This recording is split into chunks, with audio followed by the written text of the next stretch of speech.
വളരെ കാലമായി രഹസ്യങ്ങളുടെ പിടിയിലായിരുന്നു ഉത്തര കൊറിയ. ഇപ്പോൾ അത്ഭുതകരമായ ഒരു മാറ്റം സംഭവിക്കുന്നു. ജൂലൈ 1 രാജ്യത്തിൻ്റെ കിഴക്കൻ തീരത്തുള്ള ഓൺസാൻ കൽമ തീരദേശ ടൂറിസ്റ്റ് സോൺ ആദ്യമായി സന്ദർശകർക്കായി വാതിലുകൾ തുറന്നു. ഇത് വെറുമൊരു സ്ഥലമല്ല. ഉത്തര കൊറിയയുടെ നേതാവ് കിം ജോങ് ഉൻ തൻ്റെ ബാല്യകാല വേനൽക്കാലങ്ങൾ ചെലവഴിച്ച പ്രദേശമാണ്. ഇപ്പോൾ അതൊരു വിനോദസഞ്ചാര കേന്ദ്രമായി മാറിയിരിക്കുന്നു. ഈ ടൂറിസം ഡെസ്റ്റിനേഷനിലേക്കുള്ള ആദ്യ ഗ്രൂപ്പിലുണ്ടായിരുന്ന റഷ്യൻ സന്ദർശകർ ആവേശഭരിതരായിരുന്നു. കടൽത്തീരം അതിമനോഹരമായിരിക്കുന്നു, ഒരു വനിത പറഞ്ഞു. അനുഭവം വിവരിക്കുമ്പോൾ അവരുടെ കണ്ണുകൾ തിളങ്ങി.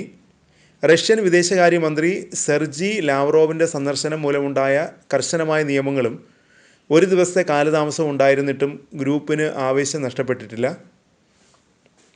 ഹോസ്റ്റുകൾ ഞങ്ങളുടെ എല്ലാ ആഗ്രഹങ്ങളും നിറവേറ്റാൻ ശ്രമിച്ചു, അവർ പറഞ്ഞു.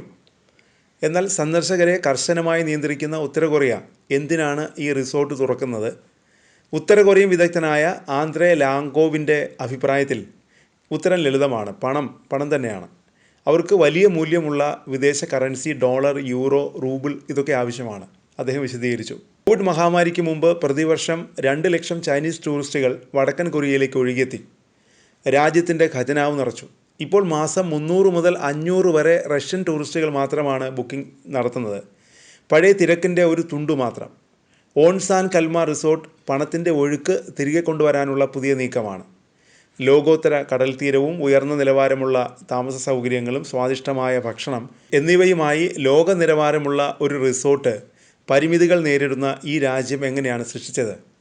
വിദഗ്ധർ പല നിഗമനങ്ങളിൽ എത്തുന്നുണ്ട്. ചിലർ പറയുന്നത് മറ്റ് ഏഷ്യൻ റിസോർട്ടുകളിൽ നിന്നോ ബ്രിട്ടീഷ് ടൂറിസ്റ്റുകൾക്ക് പ്രിയപ്പെട്ട ബെനിഡോർമിൽ നിന്നോ പ്രചോദനം ഉൾക്കൊണ്ടതാവാം എന്നാണ്. വടക്കൻ കൊറിയയ്ക്ക് ടൂറിസം പുതിയ കാര്യമല്ല. റാസോൺ റിസോർട്ട് പോലുള്ളവ UK-യിൽ നിന്നുള്ള സാഹസിക യാത്രക്കാരെ ആകർഷിച്ചിട്ടുണ്ട്. എന്നാൽ ഓൺസാൻ കൽമ വ്യത്യസ്തമാണ്. ഇതൊരു പ്രഖ്യാപനം കൂടിയാണ്. റഷ്യൻ ടൂറിസ്റ്റുകളെ സ്വാഗതം ചെയ്യുന്നതിലൂടെ ചൈനയുമായുള്ള ബന്ധം വഷളായിരിക്കെ വടക്കൻ കൊറിയ ലോകത്തിന് മുന്നിൽ തങ്ങളുടെ ശക്തമായ സഖ്യങ്ങൾ വെളിപ്പെടുത്തുകയാണ്. ഈ തിളങ്ങുന്ന റിസോർട്ട് മാറിക്കൊണ്ടിരിക്കുന്ന ഉത്തര കൊറിയയിലേക്കുള്ള ഒരു കൗതുകകരമായ ജാലകമായി നിലകൊള്ളുന്നുണ്ട്.